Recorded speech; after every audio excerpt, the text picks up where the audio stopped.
आज की कक्षा में सभी बच्चों का स्वागत है। सभी बच्चों को युवा दिवस की ढेर सारी शुभकामनाएं। आज युवा दिवस भी है और इस युवा दिवस पर हम आपसे आज समाजशास्त्र की कक्षा जो सब्सिडरी है इसकी शुरुआत कर रहे हैं और आप सबको बहुत बहुत ढेर सारी शुभकामनाएं कि आप अपने जीवन में अच्छे काम करें, अच्छी पहचान बनाएं, महाविद्यालय का नाम रोशन करें और अपने अभिभावक, अपने फैमिली, परिवार का नाम रोशन करें। आज हम आपको पढ़ाएंगे समाजशास्त्र। समाजशास्त्र का जो पहला चैप्टर है, समाजशास्त्र है क्या, समाजशास्त्र की उत्पत्ति कैसे हुई और समाजशास्त्र को किस तरह से, किस नजरिए से आप देखते हैं। वास्तव में समाजशास्त्र के उत्पत्ति के पीछे एक बहुत बड़ी सामाजिक, वैचारिक प्रेरणाएं छिपी हुई है और ये प्रेरणाएं ही समाजशास्त्र को आगे बढ़ाने में महत्वपूर्ण भूमिका निभाई है। जब समाजशास्त्र की उत्पत्ति नहीं हुई थी तो उससे पहले समाज के बारे में बहुत सारी जानकारियां हमें पढ़ने को मिलती थी, चाहे वो अर्थशास्त्र में मिल रही हो, चाहे वो राजनीति शास्त्र में मिल रही हो, चाहे वो इतिहास में मिल रही हो। समाज के विज्ञान के रूप में समाजशास्त्र एक नया विज्ञान के रूप में हम इसे जानते हैं, लेकिन इस विज्ञान का जन्म ऐसे नहीं हुआ है।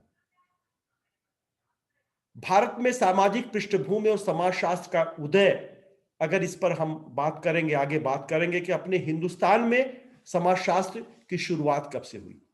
लेकिन सबसे पहले हम आपको समाजशास्त्र के उत्पन्न होने की जो पूर्वाभ्यास था, जो पूर्व काल में समाज के बारे में हमारा चिंतन और मनन था, उस पर भी थोड़ा सा प्रकाश डालना जरूरी होगा। समाज के विज्ञान के रूप में समाजशास्त्र इसकी सामाजिक संस्थाओं, सामाजिक समूहों, सामाजिक प्रक्रियाओं और संगठनों का अध्ययन करता है।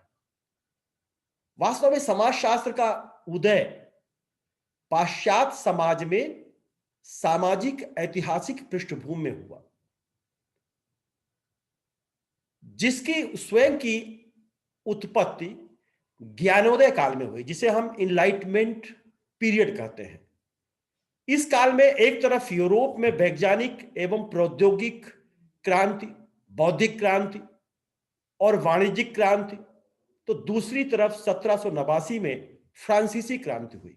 फ्रांस की क्रांति आपने देखा होगा कि किस तरह से हमारी सामाजिक ताने बाने में वहां परिवर्तन हुआ। ज्ञानोदय काल 14वीं शताब्दी से 18वीं शताब्दी तक माना जाता है और इसमें सामाजिक परिवर्तन करने वाली ताकतों को जन्म दिया। इन ताकतों ने यूरोप में चर्चा के साथ साथ सामंती राजतंत्र को भी हिला दिया। इंग्लैंड की औद्योगिक क्रांति प्रौद्योगिकी विकास का परिणाम था, जो बौद्धिक काल में अस्तित्व में आया और इसने समाज की प्रकृति और व्यक्ति की भूमिका में मूलभूत परिवर्तन किए और इसका व्यापक स्तर पर गरीबी, सामाजिक बुराई और सांस्कृतिक समस्याएं उत्पन्न हुई। इन सब घटनाओं ने तत्कालीन विद्वानों और चिंतकों को समाज विज्ञान के रूप में एक विषय की आवश्यकता महसूस करने लगी कि एक ऐसा विषय हो जो समाज के सारे पक्षों का अध्ययन करे, क्योंकि ऐसा कोई विज्ञान नहीं था, ऐसा कोई विषय नहीं था जो समाज के पूरे पक्षों का, सामाजिक संरचना और उस पर पड़ने वाले प्रभाव और उनमें होने वाले परिवर्तन, इसकी एक विस्तृत रूपरेखा प्रस्तुत कर। क्योंकि समाज कभी स्थिर भाव में नहीं रहा, समाज तो गतिशील था।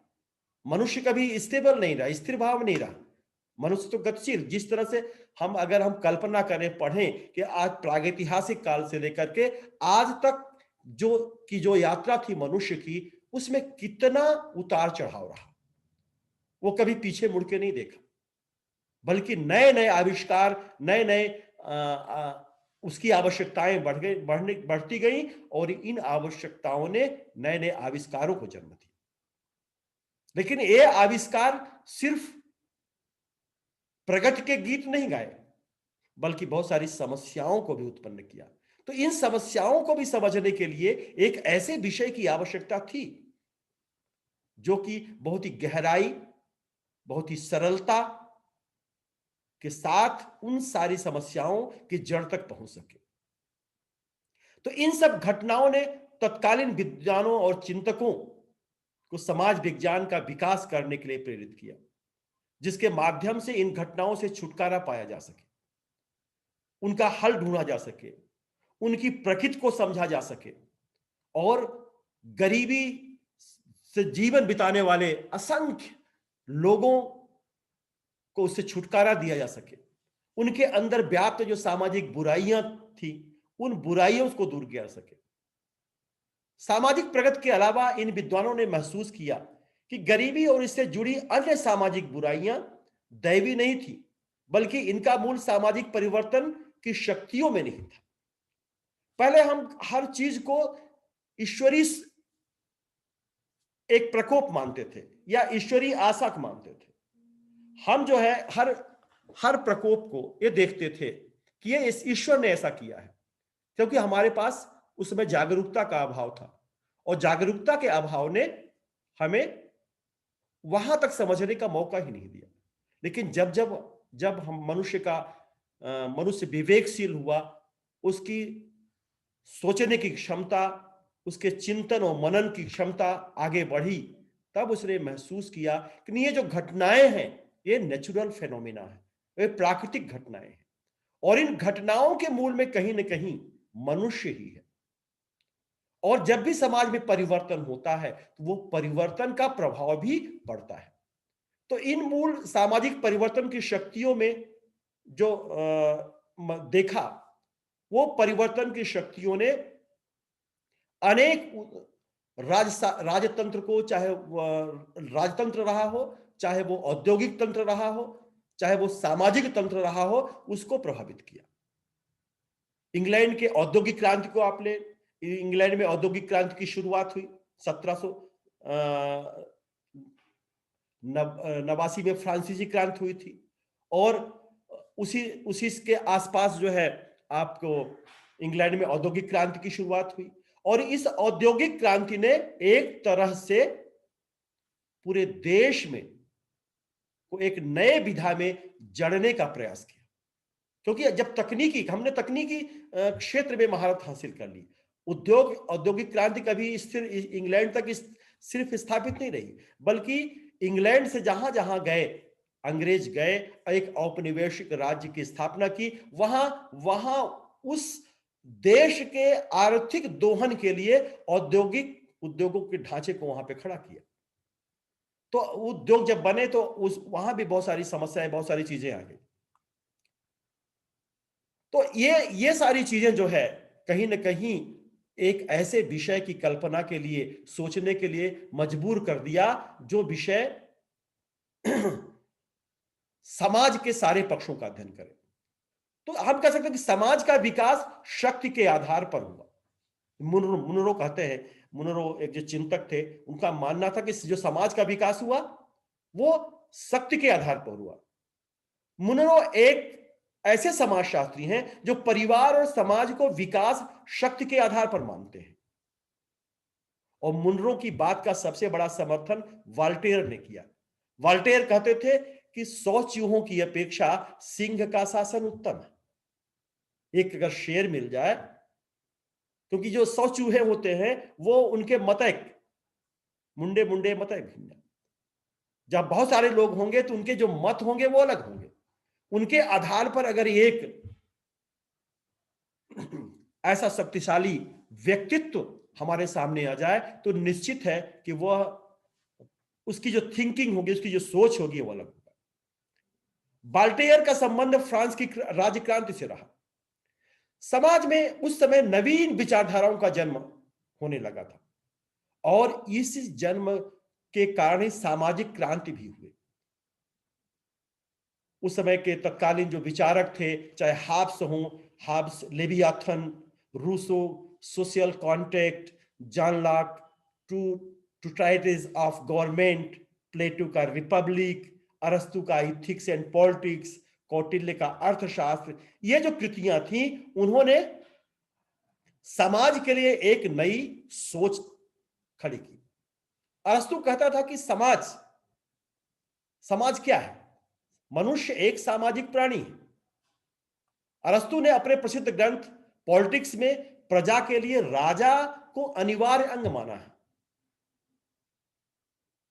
कि एक राजा ही प्रजा का विकास कर सकता है, प्रजा का भला कर सकता है। एक आदर्श राज्य की वो कल्पना करता है, उसके जनसंख्या के बारे में कल्पना करता है, कितनी जनसंख्या होनी चाहिए, कितना जो है उस राजा के कर्तव्य होना चाहिए। तो इसीलिए मनुष्य को जो है अरस्तु ने एक सामाजिक प्राणी की संज्ञा दी। वो कहा मनुष्य एक सामाजिक प्राणी है। सामाजिक प्राणी के क्यों है? क्योंकि इसका जन्म समाज में हुआ है। जो मनुष्य समाज में नहीं रहता वह या तो पशु है या तो देवता। पशु जो जंगल में रहता है और देवता मनुष्य के बीच में नहीं रहता है। कौटिल्य ने अपने अर्थशास्त्र में राजा को स्वीकार करना उचित बताया। रूसो ने अपने ग्रंथ सोशल कॉन्ट्रैक्ट में कहा है कि मनुष्य स्वतंत्र पैदा हुआ परंतु जंजीरों से जकड़ा हुआ। उन्होंने कहा man is a born free but everywhere in chains.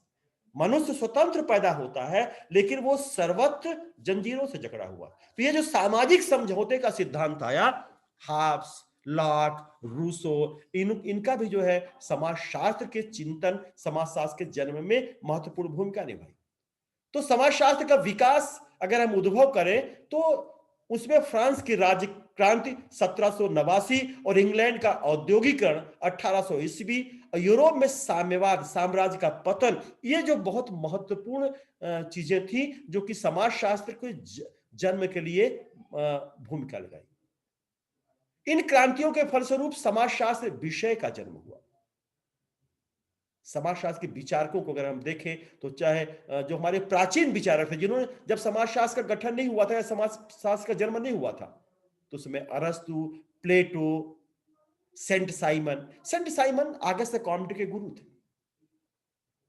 Saint Simon का एक कल्पना थी कि एक ऐसा विज्ञान आए जो समाज के सारे पक्षों का अध्ययन करे, क्योंकि अर्थशास्त्र आर्थिक पक्षों का अध्ययन कर रहा है, राजनीति शास्त्र राजनीतिक पक्षों का अध्ययन कर रहा है, दर्शन शास्त्र दार्शनिक पक्षों का अध्ययन कर रहा है, जीव विज्ञान जीव जंतुओं का अध्ययन कर रहा है, खगोल शास्त्र खगोल विद्या का अध्ययन कर रहा है, वनस्पति शास्त्र वनस्पति पौधों का पेड़ों का अध्ययन कर रहा है। तो जितने भी विज्ञान थे उनका अपना एक सीमा थी, उनकी एक सीमा थी और उस सीमा के अंदर ही वो उनके सोचने समझने परखने की क्षमताएं थी।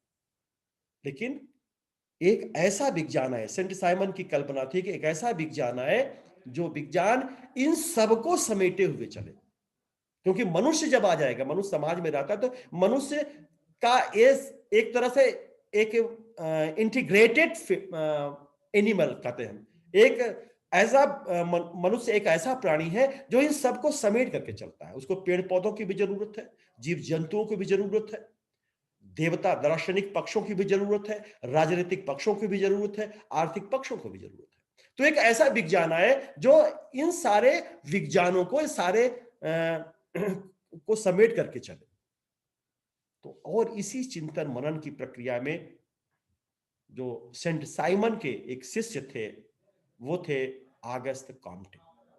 फ्रांस में ये जो है ऑगस्ट कॉम्टे थे और ऑगस्ट कॉम्टे ने 1838 में एक किताब लिखी जिसका नाम उन्होंने रखा सोशल फिजिक्स, सामाजिक भौतिकी। अब सामाजिक भौतिकी जो किताब थी वो कल्पना तो सेंट साइमन ने समाजशास्त्र की किया था, सामाजिक भौतिकी की नहीं किया था।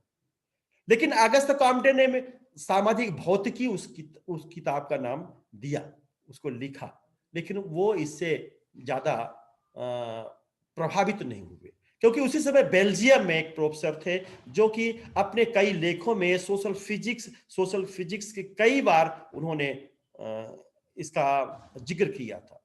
और फिर 22 दिसंबर 1838 को ऑगस्ट कॉम्टे ने उस किताब को, सोशल फिजिक्स को बदल करके सोशियोलॉजी कर दिया, समाजशास्त्र। तो इस तरह से ऑगस्ट कॉम्टे समाजशास्त्र के जन्मदाता के रूप में जाने लगे। तो 22 दिसंबर 1838 का जो दिन था वो समाजशास्त्र के लिए एक मील का पत्थर हुआ। इस समाजशास्त्र के लिए एक मील का पत्थर साबित हुआ। वास्तव में समाज की समस्याओं का अध्ययन वैसे तो प्राचीन काल से होता रहा है, लेकिन समाज के क्रमबद्ध अध्ययन के लिए समाजशास्त्र विषय के उदय को अभी ज्यादा समय नहीं हुआ है। इसलिए समाजशास्त्र को एक हम नवीन विज्ञान के रूप में मानते हैं कि समाजशास्त्र एक नवीन विज्ञान है। तो समाजशास्त्र शब्द का प्रयोग आपको बता ही दिया कि सबसे पहले किसने किया? ऑगस्ट कॉम्टे ने किया 1838। 22 दिसंबर 1838 को समाजशास्त्र शब्द की रचना की। तो फादर ऑफ सोशियोलॉजी या समाजशास्त्र के जनक या फाउंडर ऑफ सोशियोलॉजी हम ऑगस्ट कॉम्टे को मानते हैं। वास्तव में ऑगस्ट कॉम्टे इस विषय की कल्पना फ्रांस की औद्योगिक क्रांति से उत्पन्न सामाजिक समस्याओं के अध्ययन के लिए किया था। क्योंकि जब सामाजिक क्रांति हुई थी, फ्रांस में जो औद्योगिक क्रांति हुई थी और जो सामाजिक क्रांति हुई थी, वो क्रांति ने बहुत सारे सवालों को जन्म दिया, बहुत सारी विषमताओं को जन्म दिया और बहुत सारी समस्याओं के को खत्म भी किया। एक जो पुरानी समस्याएं, अगर जो निरंकुशता खत्म हुई तो एक साझा एक लोकतांत्रिक देश की कल्पना की गई, लेकिन उससे भी बहुत सारी समस्याएं। तो उन्होंने इसको जो है इस समाजशास्त्र की जो कल्पना किया कि समाजशास्त्र एक ऐसा विज्ञान आएगा जो कि इन सारे समस्याओं को दूर करके एक नए विमर्श को पैदा करेगा, नए विमर्श को जन्म देगा। जॉन स्टुअर्ट मिल एक समाजशास्त्री हैं, चिंतक हैं, क्योंकि सिर्फ समाजशास्त्री नहीं, ये पॉलिटिकल साइंस में भी इनका बहुत बड़ा योगदान है। जॉन स्टुअर्ट मिल के बहुत सारे सिद्धांत हैं। तो उन्होंने इस थोड़ा सा सोशियोलॉजी शब्द को लेकर के आपत्ति भी किया। जॉन स्टुअर्ट मिल ने सोशियोलॉजी शब्द के स्थान पर इथोलॉजी शब्द के प्रयोग की बात कही और तथा इस विषय को दो भिन्न भाषाओं की अवैध संतान की संज्ञा दी। उनका जो है, उन्होंने कहा कि समाजशास्त्र क्या है? समाजशास्त्र दो विषयों, क्योंकि समाजशास्त्र दो विषय से बना है, दो भाषाओं से मिलकर बना है, सोशियस और लॉगस। जो सोशियस का मतलब होता है सोसाइटी, सोसाइटी ये लैटिन भाषा से बना हुआ है, और लोगस का मतलब होता है ज्ञान, नॉलेज, टू नॉलेज या साइंस, ये ग्रीक भाषा से बना है। तो वो जॉन स्टुअर्ट मिल ने चुटकी लेते हुए उनके लेख को, उस समय बहुत सारे समाजशास्त्रियों ने चुटकी भी लिया था, उन्होंने कहा कि ये दो भिन्न भाषाओं की अवैध संतान है, लेकिन उनका यह सुझाव अमान्य कर दिया गया। इंक्लेस ने अपनी पुस्तक, उनकी एक पुस्तक आई इंक्लेस की उस समय, व्हाट इज सोशियोलॉजी, समाजशास्त्र क्या है, बहुत ही उस समय एक किताब जो प्रभावित हुई थी, उस किताब में उन्होंने समाजशास्त्र के विकास के 3 पथ बताए। एक हिस्टोरिकल पाथ, जिसे ऐतिहासिक मार्ग हम कहते हैं, अनुभविक मार्ग इंपिरिकल पाथ, और एनालिटिकल पाथ विश्लेषणात्मक मार्ग। तो ऐतिहासिक मार्ग क्या है? इन तीनों अगर मार्गों पर हम बात करें कि इसके अंतर्गत हम यह जानने का प्रयास करते हैं कि प्रारंभिक लेखकों की रचनाओं का केंद्र बिंदु क्या रहा है, या हम यह जानना चाहते हैं कि इन लेखकों ने किन बातों को प्रतिपादित करना चाहा, और इसके अंदर Comte, Spencer, Durkheim, max weber आदि को रखा जा सकता है। और क्योंकि ये जो सोशियोलॉजिस्ट हैं, ये प्रारंभिक स्तर से जुड़े हुए हैं, ये समाजशास्त्र के जो है प्रारंभिक रूप से माने जाते हैं, इनको जो है हम ये कह सकते हैं।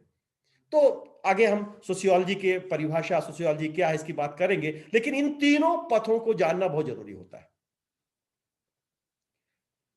काउंट ने समाजशास्त्र को दो भागों में बांटा, एक सोशल स्टैटिस्टिक्स, सामाजिक स्थितिकी, और दूसरा सोशल डायनामिक्स, सामाजिक गतिशीलता। सामाजिक स्थितिकी माने स्थिरता जिसे कहते हैं, सोशल स्टेबिलिटी, कि इसके अंतर्गत काउंट ने उन बृहद संस्थाओं और संस्थात्मक जटिलता को रखा जो सामाजिक विश्लेषण को बृहद रूप से स्पष्ट कर सके, जैसे परिवार है, आर्थिक व्यवस्था है, राजनीतिक व्यवस्था है, ये सब। सामाजिक गतिशीलता के अंदर उन्होंने विकास और परिवर्तन पर दिया कि जब हम विकास आता है या तब बहुत सारे परिवर्तन, चेंजेस भी आते हैं। जब कोई भी विकास होगा, बहुत सारे विकास आएंगे, जहां भी विकास होगा तो चेंजेस आएंगे। आप देखेंगे आपके अपने शहर का जो विकास होगा तो बहुत सारे चेंजेस आपको देखने को मिलेगा। किसी गांव का उद्योग ढांचा बदलेगा। आप यहीं पास में ही देख लीजिए, जेपी सीमेंट नौबस्ता को देख लीजिए, या बेला में जो सीमेंट प्लांट है, या जो रामपुर बघेलान में है, या आपका जो बघवार में है। तो ये यहाँ पे जो प्लांट लगे हैं, वो आप देखें कि वहां के आसपास के करीब 10 किलोमीटर के गांव का पूरी संरचना बदल जाती है। तो ऐसे ही किसी शहर या किसी उद्योग का विकास नहीं होता है। तो इन प्रभावों का जो हम अध्ययन करेंगे तो उसमें किसमें रखेंगे? सोशल डायनामिक, सामाजिक गतिशीलता में अध्ययन करेंगे। उसमें से स्पेंसर ने एक किताब लिखी थी, प्रिंसिपल ऑफ सोशियोलॉजी। ये एक किताब मानी जाती है। इस प्रिंसिपल ऑफ सोशियोलॉजी में समाजशास्त्र के अध्ययन में उन्होंने कहा कि परिवार, राजनीति, धर्म, सामाजिक नियंत्रण, उद्योग, इन पर जो है हमें फोकस करना चाहिए। इन पे जो है ज्यादा हमें अध्ययन करना चाहिए, क्योंकि समाज की ये अभी बहुत ही महत्वपूर्ण अंग है। दुर्खीम ने व्यक्ति की तुलना में समाज को अधिक महत्वपूर्ण माना और बताया कि व्यक्ति का समाज से अलग महत्व नहीं है। उन्होंने समाजशास्त्र में धर्म, कानून, नैतिकता, विवाह, परिवार, अपराध, इन सब को रखा। और दुर्खीम ही आगे हम आपको बताएंगे, जब समाजशास्त्र के विकास की बात करेंगे तो ये बताएंगे कि दुर्खीम ही एक पहले समाजशास्त्री थे जिन्होंने सामाजिक तथ्यों की बात की, सोशल फैक्ट्स की बात की। चाहे वो इंटरेक्शन की बात हो, चाहे वो सोशल रिलेशन की बात हो, चाहे वो सोशल फेनोमिना की बात हो, चाहे वो सोशल पैथोलॉजी की बात हो, हर जगह वो सोशल फैक्ट को ढूंढते हैं कि हर घटना के पीछे कोई ना कोई एक सामाजिक कारक छिपा होता है। तो और इसको आगे अगर हम बढ़ाएं तो मैक्स वेबर का भी हम आपको आगे बताएंगे। तो ये आपका जो पहला है वो आपका ऐतिहासिक मार्ग हो गया, हिस्टोरिकल पाथ हो गया। फिर दूसरा आता है अनुभविक मार्ग, इम्पैथिकल पाथ, एम्पिरिकल पाथ, अनुभव। जीवन में अनुभव का बहुत महत्व होता है। आपके घर में भी बड़े बुजुर्ग होंगे जो जिनके पास कई वर्षों का जो वैचारिक क्षमता है वो निहित होगी, संचित होगी। उन्होंने किस तरह से जीवन को जिया है या किस तरह से समाज को देखा है, वो सारी चीजें अगर आप उनसे जब पूछेंगे तो जब बताएंगे तो कभी कभी आपको विश्वास ही नहीं होगा कि ऐसा भी समाज था। जैसा कि हम अगर अपने बच्चों से अपने बचपन के काल को अगर बताएं तो उनको विश्वास नहीं होता है कि नहीं ऐसा नहीं होता, ऐसा भी होगा क्या। लेकिन अब वो जब समझ रहे हैं, जब धीरे धीरे आप समझेंगे कि समाज किस तरह से परिवर्तित होता रहा है और एक परिवर्तन किस तरह से जटिलता को पैदा कर रही है, तब आप जानेंगे। आप अगर अपने पिछले 10 वर्ष के अनुभवों को आप देखिए तो आपको बहुत सारे परिवर्तन का जो तस्वीर आपके सामने दिखाई देगी। तो अनुभविक मार्ग, इस मार्ग के अंतर्गत हम यह जानने का प्रयास करते हैं कि आधुनिक समाजशास्त्री वर्तमान में किस प्रकार की सामाजिक समस्याओं का अध्ययन कर रहे हैं और उसका प्रस्तुतिकरण किस तरह से कर रहे हैं। तात्पर्य अध्ययन से संबंधित विषय, पद्धति और प्रस्तुतिकरण से है। विभिन्न पुस्तकों की विषय सूची, पत्रिकाओं के लेख, ये सारी चीजें जो है होती हैं, ये हमारे एम्पिरिकल नॉलेज को आगे बढ़ाती है। तो इसमें इस माध्यम ने अनेक क्षेत्रों को जन्म दिया। नगरीय समाजशास्त्र, ग्रामीण समाजशास्त्र, सामाजिक मनोविज्ञान, समाजशास्त्र का समाजशास्त्र, ये भी एक नई सोच डेवलप हुई है। समाजशास्त्र का समाजशास्त्र, सोशियोलॉजी ऑफ सोशियोलॉजी। अब हम समाजशास्त्र में ही समाज का शास्त्र ढूंढते हैं। तीसरा जो है वो होता है एनालिटिकल पाथ, विश्लेषणात्मक मार्ग। इसमें हमें अपनी विश्लेषण क्षमता के आधार पर यह जानना होता है कि विभिन्न विषयों में से कौन से समाजशास्त्र के अंतर्गत रखे जा सकते हैं, अर्थात समाजशास्त्र का दूसरे विज्ञानों के साथ, दूसरे विज्ञानों के साथ क्या सामाजिक संबंध है।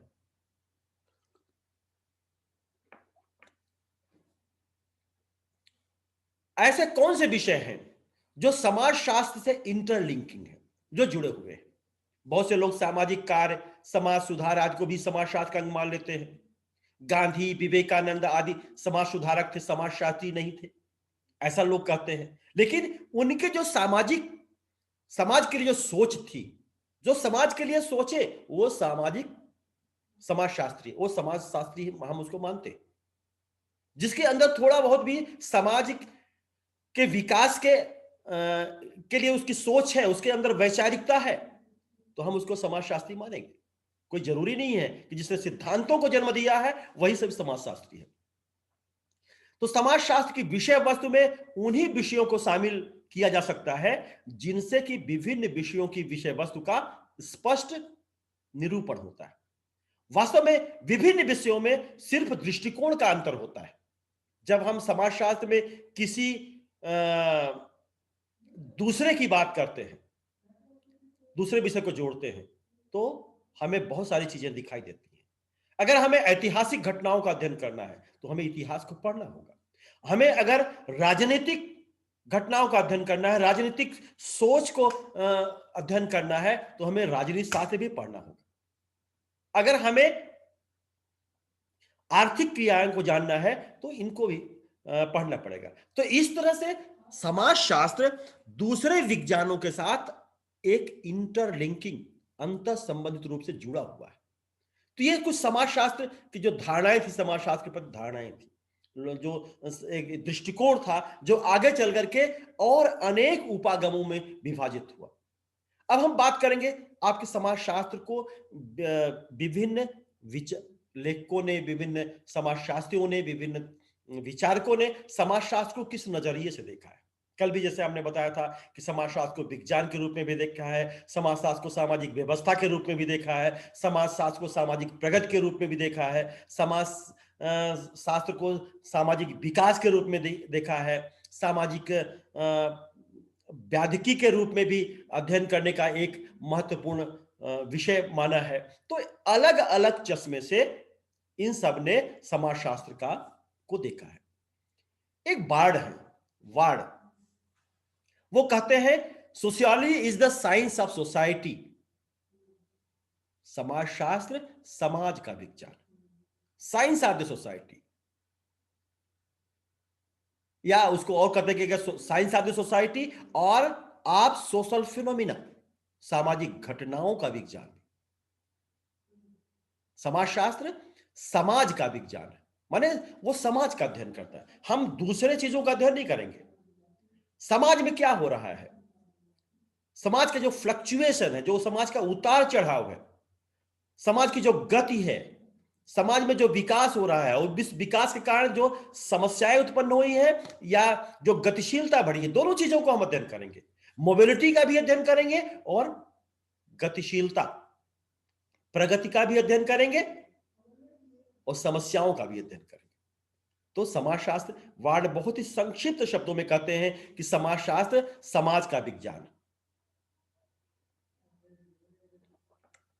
इस कड़ी में ओडम ने समाजशास्त्र को कहा है कि समाजशास्त्र वह विज्ञान है जो समाज का अध्ययन करता है। वार्ड और ओडम के विचारों में कोई बहुत बड़ा अंतर नहीं है। वार्ड ने एक वैज्ञानिकता से जोड़ दिया है अपने विचार को, और ओडम ने समाजशास्त्र को कहा है कि समाज का अध्ययन करता है। वो कहते हैं कि वह विज्ञान है जो समाज का अध्ययन करता है। समाजशास्त्र सामाजिक संबंधों, व्यवहारों, क्रियाओं के रूप में भी महत्वपूर्ण है। मैकाइवर पेज ने अध्ययन किया है। मैकाइवर पेज के क्या कहते हैं कि समाज सामाजिक संबंधों का जाल है और समाजशास्त्र उन्हीं अमूर्त सामाजिक संबंधों का अध्ययन करता है। सामाजिक संबंध अमूर्त होते हैं, मूर्त नहीं होते हैं। हम सामाजिक संबंधों का मेजरमेंट नहीं कर सकते।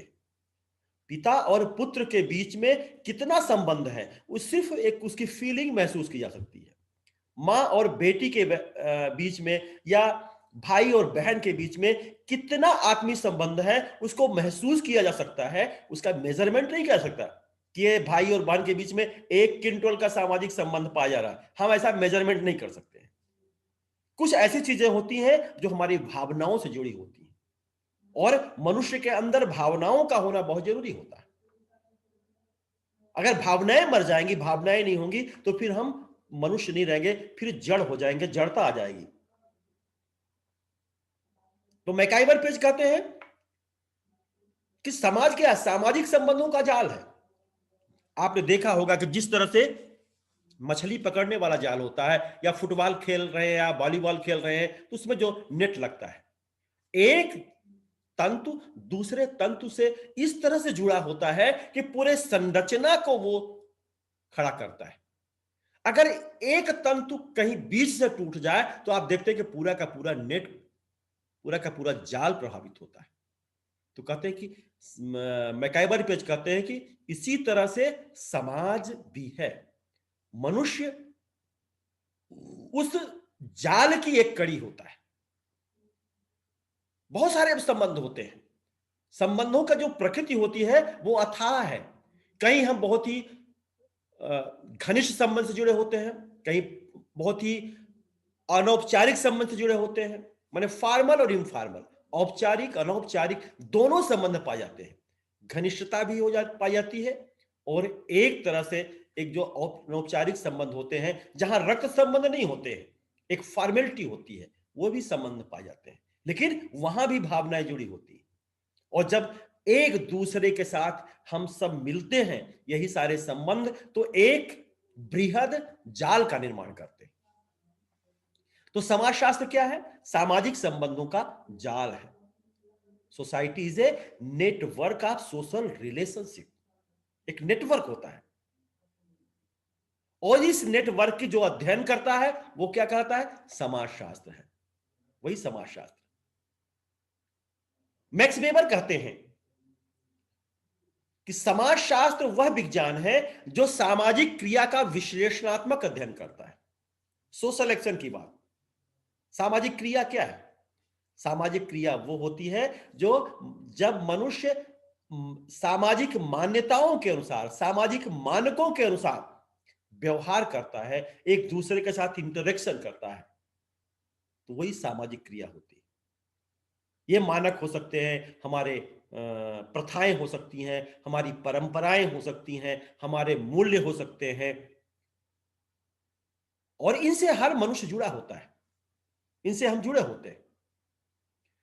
तो मैकाइवर और पेज के बाद मैक्स वेबर सामाजिक क्रिया की बात करते हैं, और सामाजिक क्रिया का जो विश्लेषणात्मक अध्ययन है वो सिर्फ समाजशास्त्र करता है, दूसरा विज्ञान नहीं करता। किम्बाल यंग कहते हैं कि समाजशास्त्र समूहों में मनुष्य के व्यवहारों का अध्ययन करता है। हमें इंडिविजुअल भी रहते हैं। आप जानते हैं कि समाज की कल्पना अगर हम करेंगे तो उसमें एक मनुष्य की कल्पना नहीं होगी, बल्कि बहुत सारे मनुष्य की कल्पना होगी। समाज कभी एक आदमी से, एक व्यक्ति से नहीं बनता है। समाज को बनाने के लिए बहुत सारे व्यक्ति होने चाहिए, बहुत सारे समूह होते हैं। एक समूह, एक समाज में अनेक समूह होंगे, अनेक समुदाय भी हो सकते हैं, अनेक वर्ग हो सकते हैं, अनेक जातियां हो सकती हैं।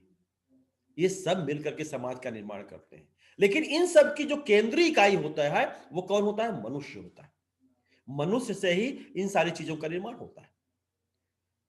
तो मनुष्य जब समूह में रहता है, उसका आचरण कैसा है, उसका व्यवहार कैसा है, किस तरह से जो है, ऐसा ऐसा नहीं होता कि हर व्यक्ति का व्यवहार, हर मनुष्य का व्यवहार एक जैसा।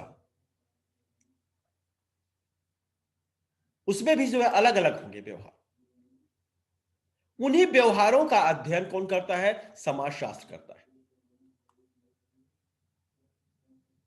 अगर जिन्स वर्ग को हम लें, इस कड़ी में जिन्स वर्ग का भी नाम आता है। जिन्स वर्ग कहते हैं कि समाज शास्त्र मानवीय अंतःक्रियाओं एवं अंतः संबंधों, ध्यान से सुनिएगा, ध्यान दीजिएगा इसमें, कि समाजशास्त्र मानवीय अंतःक्रियाओं एवं अंतः संबंधों, उनकी दशाओं एवं परिणामों का अध्ययन है। Sociology is the study of human interactions and inter relations, there condition and consequences. हम दशाओं का भी अध्ययन करते हैं, अंतर संबंधों की दशाओं का अध्ययन करते हैं।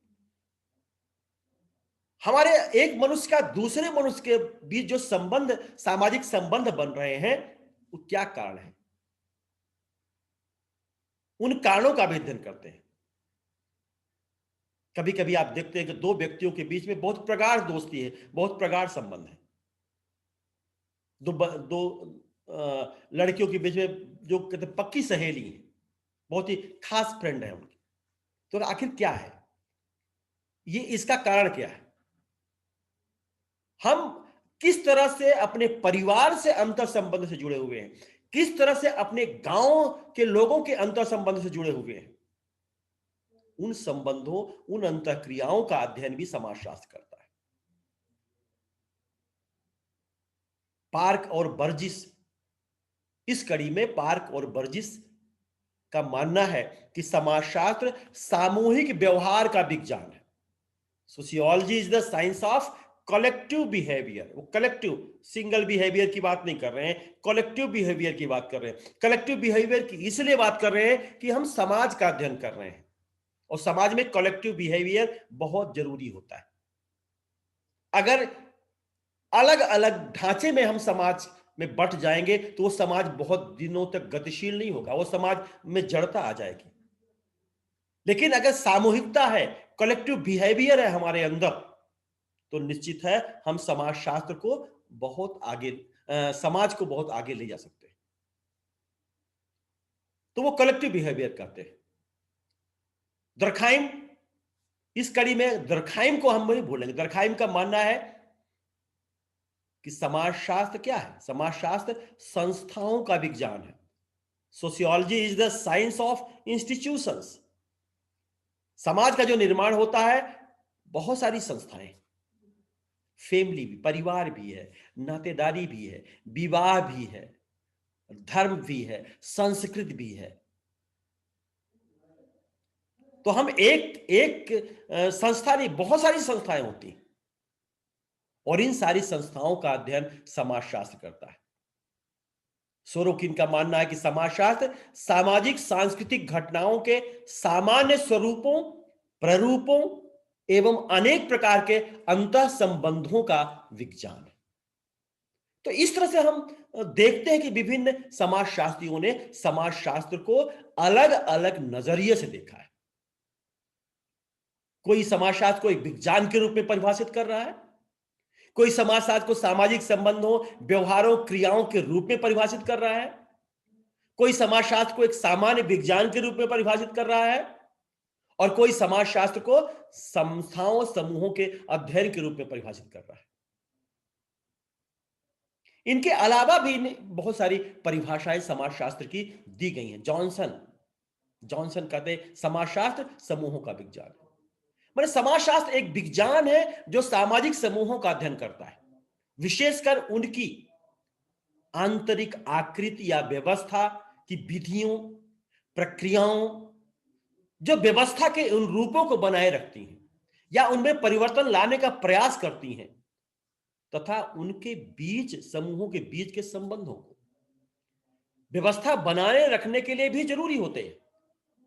तो हम सामाजिक व्यवस्था, सोशल सिस्टम्स को बनाए रखने के लिए कौन कौन से कंपोनेंट्स की आवश्यकता होती है, वो इंटरनल और एक्सटर्नल, आंतरिक और बाह्य कंपोनेंट्स कौन है, इन सब का अध्ययन समाजशास्त्र करता है। गिडेंस कहते हैं कि समाजशास्त्र समग्र रूप से समाज का क्रमबद्ध वर्णन और व्याख्या है। क्रमबद्ध वर्णन और व्याख्या है, सिस्टमेटिक। वो कहते हैं कि समाजशास्त्र समाज का ऐसा कोई भी विज्ञान नहीं है, सामाजिक विज्ञान नहीं है जो समाज का क्रमबद्ध रूप से वर्णन करे। तो इस कड़ी में हमें समाजशास्त्र को ही लेना पड़ेगा। तो ये इस तरह से हम देखते हैं कि बहुत सारी चीजें समाजशास्त्र के बारे में हमारे सामने आती है। समाजशास्त्र एक विज्ञान के रूप में भी आता है, समाजशास्त्र एक सामान्य विज्ञान के रूप में भी आता है, एक विशिष्ट विज्ञान के रूप में भी आता है। समाजशास्त्र सामाजिक संस्थाओं समूहों के अध्ययन के रूप में भी आता है। हम अलग अलग ढंग से समाजशास्त्र को देखें और यही समाजशास्त्र को आगे बढ़ाने में बहुत ही मौलिक कार्य किए। तो समाजशास्त्र की जो कल्पना अगस्त काम्टे ने 1838 में किया, वो कल्पना, वो विचार, वो लक्ष्य आगे चल करके पूरी दुनिया को एक नए विमर्श के लिए, एक नई सोच के लिए आमंत्रण दिया। अगस्त काम्टे की बहुत प्रसिद्ध किताबें हैं। उन किताबों में पॉजिटिव फिलॉसफी और पॉजिटिव पॉलिटी, ये बहुत मील का पत्थर के रूप में हम करते हैं। फिर हायरार्ची ऑफ साइंस, वो जब आपको आगे के कक्षाओं में जाएंगे तो इन पर आपको अलग अलग चीजें पढ़ाएंगी। तो इस तरह से हमें देखते हैं कि समाजशास्त्र की जो प्रथम पाठ्य पुस्तक मानी जाती है वो हर्बर्ट स्पेंसर की द प्रिंसिपल ऑफ सोशियोलॉजी को ही मानते हैं। हर्बर्ट स्पेंसर की जो किताब है, ब्रिटेन के सोशल थिंकर्स है, दार्शनिक हैं हर्बर्ट स्पेंसर, और इन्होंने किताब जो लिखी थी द प्रिंसिपल ऑफ सोशियोलॉजी, ये पहली पाठ्य पुस्तक किताबें मानी जाती है। इंग्लैंड में समाजशास्त्र का जनक वैसे जॉन स्टुअर्ट मिल को माना जाता है, परंतु हर्बर्ट स्पेंसर ने इंग्लैंड में पहली बार समाजशास्त्र को पढ़ाया, अतः उसे समाजशास्त्र का इंग्लैंड में पहला प्रोफेसर माना जाता है।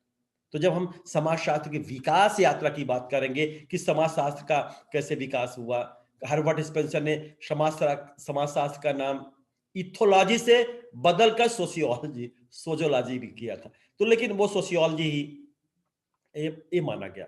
अमेरिका में समाजशास्त्र 1875 में पहुंचा और 1874 में येल यूनिवर्सिटी में समाजशास्त्र ईएल सोरोकिन, जो प्रिमिटिव सोरोकिन है हमारे, इनके द्वारा पढ़ाया गया। तो जब हम दूसरे चरण में जब आपकी कक्षा लेंगे तो उसमें हम समाजशास्त्र के विकास की बात करेंगे। आज हम सिर्फ आपको इतना ही यहां बता रहे हैं कि समाजशास्त्र एक हमारे नए विज्ञान के रूप में हमारे सामने आया, और वो नए विज्ञान के रूप में हमारे सामने किस तरह से जो है सामाजिक व्यवस्था, सामाजिक चुनौतियों और सामाजिक गतिशीलता को नापने वाला एक सार्थक विज्ञान या शास्त्र साबित हुआ। और आगे चल करके आज हम देख रहे हैं कि समाजशास्त्र किस विविध रूपों में किस तरह से विस्तारित हुआ, विकसित हुआ। इस पर जो है हम आपको अगले दिन बृहद रूप से आपसे चर्चा करेंगे, जब हम समाजशास्त्र के विकास की बात करेंगे, समाजशास्त्र के विज्ञान होने की बात करेंगे, समाजशास्त्र के स्वरूपों की बात करेंगे, तब इन पर और बृहद रूप से चर्चा